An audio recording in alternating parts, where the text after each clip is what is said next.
Right గా details చూద్దాం. మాజీ మంత్రి బీఆర్ఎస్ వర్కింగ్ ప్రెసిడెంట్ కేటీఆర్ ని ప్రాసిక్యూట్ చేయడానికి Telangana governor Jishnu Dev Varma green signal ఇచ్చారు. ఈ విషయాన్ని మంత్రి పొంగులేటి శ్రీనివాసరెడ్డి మీడియా చిట్చాట్ లో చెప్పారు. ఈ ఫార్ములా కార్ రేస్ వ్యవహారంలో గత ప్రభుత్వంలో మంత్రిగా ఉన్న కేటీఆర్ పాత్రపై విచారణ జరిపేందుకు గవర్నర్ అనుమతి కోరామని పొంగులేటి చెప్పారు. దీనికి గవర్నర్ ఆమోదం తెలిపారని పొంగులేటి వెల్లడించారు. కేటీఆర్ పై విచారణకి గవర్నర్ అనుమతి లేక చీఫ్ సెక్రటరీ ద్వారా ఏసీబీకి వెళుతుందని పొంగులేటి తెలిపారు. ఆ తర్వాత ఏసీబీ విచారణ ప్రారంభమవుతుందని పొంగులేటి వివరించారు.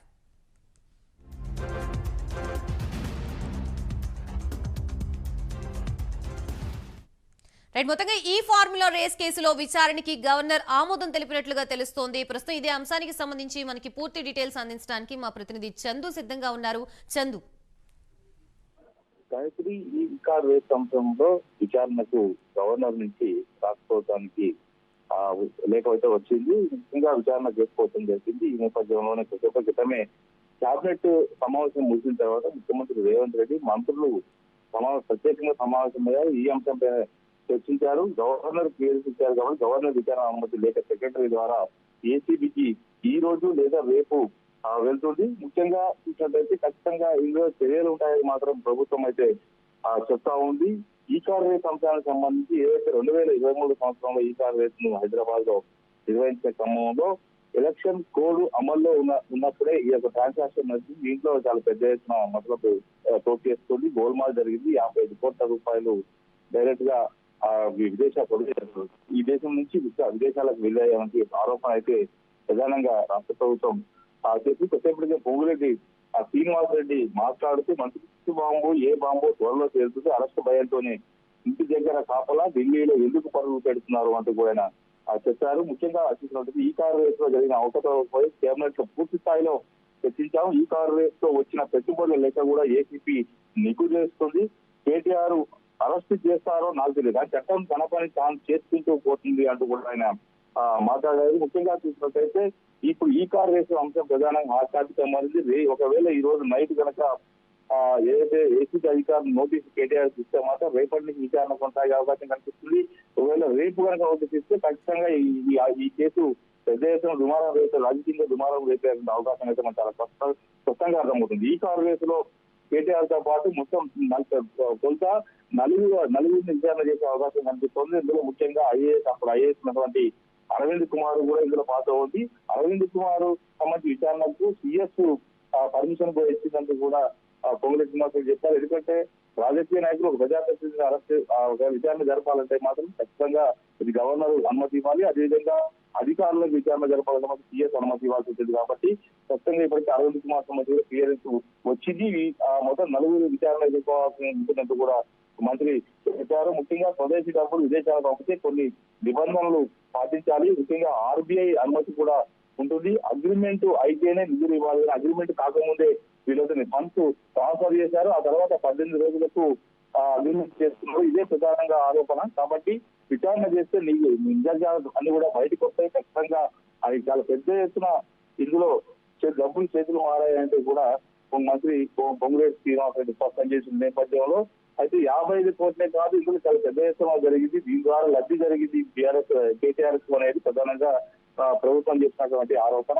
ఈ క్రమంలో రేపు నోటీసులు ఇస్తే మాత్రం ఖచ్చితంగా కేటీఆర్ విచారణకు హాజరు కావాల్సి ఉంటుంది. అయితే ఈ లోపల న్యాయపరంగా కూడా వాళ్ళు ఎలాంటి స్టెప్ తీసుకుంటారనేది మాత్రం చూడాల్సి ఉంది. మొత్తంగా గత కొంతకాలంగా ఈ కార్ రేస్ అంశం కావచ్చు, మరికొన్ని అంశాలపై ఖచ్చితంగా బాంబులు పేలుతాయి, కీలక నేతలు అరెస్ట్ ఉంటుందంటూ కూడా ఒకవైపు కాంగ్రెస్ పార్టీ నేతలు చెప్తున్న క్రమంలో ఇప్పుడు అసెంబ్లీ సమావేశాలు జరుగుతున్న క్రమంలో ఇప్పుడు ఈ అంశం మాత్రం హాట్ టాపిక్ గా మారింది. రేపటి నుంచి మాత్రం కాంగ్రెస్ బీఆర్ఎస్ నేతల మధ్య ఒక యుద్ధ వాతావరణం కనిపించే అవకాశం కనిపిస్తా ఉంది.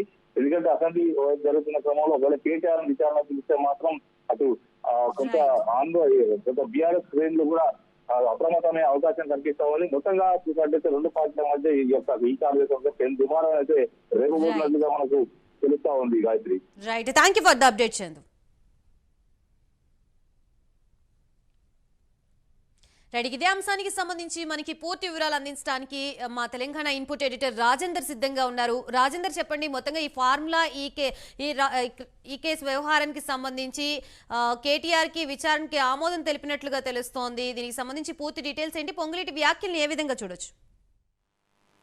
ఖచ్చితంగా ఈ కార్యస్ వ్యవహారంలో ప్రభుత్వం ఎలాంటి ఇబ్బందులు లేకుండా ముందడుగు వేసినట్టుగా మనకు స్పష్టంగా తెలుస్తుంది. గత ప్రభుత్వ హయాంలో, బీఆర్ఎస్ ప్రభుత్వ హయాంలో ఈ కార్యకు సంబంధించి 55 కోట్ల నిధులు దారి మళ్లింపులు జరిగాయి. ఇదే అంశంతో ప్రస్తుత ప్రభుత్వం ఫిర్యాదు చేసే నేపథ్యంలో దీని మీద విచారణ వేగవంతమైందని మనం చెప్పవచ్చు. దీనికి సంబంధించి ఇప్పటికే ఈ కార్యస్ వ్యవహారంలో ఎవరైతే సంబంధం ఉందో వారి మీద ఇప్పటికే ఏసీబీ అధికారులకు అప్పగించిన నేపథ్యంలో వారు కేసు నమోదు చేసినట్టు మనకు స్పష్టంగా తెలుస్తుంది. ఈ వ్యవహారంలో ఇప్పటికీ ఈ కార్య వ్యవహారంలో అప్పుడు మున్సిపల్ శాఖకు సంబంధించిన అధికారులు అరవింద్ కుమార్ తో పాటు అప్పుడు ఉన్నటువంటి కీలక వ్యక్తుల మీద ఇప్పటికే ఏసీబీ అధికారులు దర్యాప్తు ప్రారంభించినట్టు కూడా మనకు స్పష్టంగా తెలుస్తుంది. ఈ మేరకు ఈ వ్యవహారంలో ఆచితూచి వాళ్ళ అడుగులు వేసినట్టు కూడా మనకు స్పష్టంగా తెలుస్తుంది. అప్పటి మున్సిపల్ శాఖ మంత్రిగా ఉన్న కేటీఆర్ ఈ వ్యవహారంలో కీలకంగా వ్యవహరించాలని చెప్పేసి అనుమానంగా ఉన్న నేపథ్యంలో ఈ కేటీఆర్ కూడా విచారించాలంటే అనుమతులు గవర్నర్ అనుమతులు కంపల్సరీగా ఉండాలనే ఆలోచనతో ప్రభుత్వం గవర్నర్ కు ఒక లేఖ రాసింది. ఈ కేసులో 55 కోట్ల నిధులు విదేశాలకు మళ్ళని చెప్పేసి ఆరోపిస్తూ ఏదైతే దీనికి సంబంధించి పూర్తి వివరాలు కూడా గవర్నర్ కు పంపిస్తూ ఈ విచారణకు అనుమతి ఇవ్వాలని చెప్పేసి కూడా కోరింది. అయితే నెల రోజులు పైగా గవర్నర్ దీని మీద మొత్తం న్యాయ సలహాలు వివిధ అంశాలు పరిశీలించిన తర్వాతనే తాజాగా 2 రోజుల క్రితమే గవర్నర్ ఈ వ్యవహారంలో విచారణకు అనుమతించడం మనకు స్పష్టంగా తెలుస్తుంది. ఇవాళ కేబినెట్ మీటింగ్ తర్వాత మంత్రి పొంగులేటి శ్రీనివాసరెడ్డి దీని మీద మరింత స్పష్టత ఇచ్చినట్టు మనకు తెలుస్తుంది. గవర్నర్ దీని మీద అనుమతి ఇచ్చారు. ఇక వేగంగా ప్రక్రియ జరుగుతుంది. దీనికి సంబంధించి ఏదైతే ఇప్పటికే ఈ కేసు ఏసీబీ అధికారులు చేపడుతున్న నేపథ్యంలో వారికి పూర్తి డైరెక్షన్ ఇచ్చే విధంగా ఇప్పటికే ప్రభుత్వం సిద్ధమవుతున్నట్టు కూడా మనకు తెలుస్తుంది. దీనికి సంబంధించి గవర్నర్ అనుమతి లేఖను ప్రభుత్వ ప్రధాన కార్యదర్శి ద్వారా ఏసీబీ అధికారులు పంపిస్తారు. అది అనిన తర్వాత ఏసీబీ అధికారులు దీనికి సంబంధించిన ఈ వ్యవహారంలో ఈ కార్యదర్శి వ్యవహారంలో ఎవరెవరు కీలకంగా ఉన్నారు, నిధులు ఎలా మళ్ళాయి, దారి మళ్ళాయి, దీని మొత్తం కూడా పూర్తిగా విచారించిన తర్వాత ఎవరెవరిని విచారించాలి అనే అంశం ప్రకారమే వారు ముందడుగు వేసే అవకాశం మనకు కనిపిస్తుంది. ఇదే అంశం మీద ఇప్పటికే ఆరోపణలు వస్తున్న నేపథ్యంలో అప్పుడు మున్సిపల్ శాఖ మంత్రిగా ఉన్నటువంటి ప్రస్తుత బీఆర్ఎస్ వర్కింగ్ ప్రెసిడెంట్ కేటీఆర్ కూడా ఈ అంశం మీద స్పందించారు. అవును, ఖచ్చితంగా నేను చెప్తేనే ఈ 55 కోట్ల నిధులు చెల్లించామని చెప్పేసి దీంట్లో అప్పటి మున్సిపల్ శాఖ సంబంధించిన అరవింద్ కుమార్ ఐఏఎస్ అధికారి అరవింద్ కుమార్ కి ఎలాంటి సంబంధం లేదు, తాను చెప్తూనే చేసని చెప్పేసి కూడా ఆయన కూడా స్వయంగా చెప్పే నేపథ్యంలో ఈ అన్ని అంశాలు పరిగణన తీసుకున్న తర్వాతనే ప్రభుత్వం ఏం చేయాలనే ఆలోచనలో ఉన్నట్టు తెలుస్తుంది. దీనికి సంబంధించి గవర్నర్ అనుమతి వచ్చిన తర్వాత దీన్ని ముందడుగు వేసే అవకాశం మనకు కనిపిస్తుంది. ప్రస్తుతం అసెంబ్లీ శీతాకాల సమావేశాలు నడుస్తున్న నేపథ్యంలో ఈ సమావేశాల తర్వాతనే దీనికి సంబంధించి కూడా పూర్తి అప్డేట్ ముందడుగు వేసే అవకాశం ఉన్నట్లు కూడా మనకు తెలుస్తుంది. ప్రభుత్వ ప్రధాన కార్యదర్శి నుంచి ఏసీబీ అధికారులకు ఏదైతే గవర్నర్ అనుమతి సూచన లేఖను పంపించిన తర్వాత 2 రోజుల్లోనే ఈ వ్యవహారం మొత్తం కూడా పూర్తి అవకాశం మనకు కనిపిస్తుంది. అసెంబ్లీ సమావేశాల తర్వాతనే దీనికి సంబంధించి ఇప్పటికీ ఎవరైతే అధికారులు ఉన్నారో కీలకంగా ఆ రోజు ఎవరైతే అధికారులు దీని నిధుల చెల్లింపు అనే అంశం మీద కీలకంగా వివరించారు వారందరినీ కూడా ఈ లోపు విచారించే అవకాశం మనకు కనిపిస్తుంది. పూర్తిగా పక్క ఆధారాలతోనే ముందడుగు వేయాలనే ఉద్దేశంతో ప్రభుత్వం నేపథ్యంలో ప్రభుత్వానికి ఎలాంటి అపవాదు రాకుండా ఉండాలనేటువంటి కోణాలను కూడా ప్రభుత్వం ఆలోచిస్తున్నట్టుగా మనకు తెలుస్తుంది. ఎందుకంటే గత ఆంధ్రప్రదేశ్ అమరావతిలో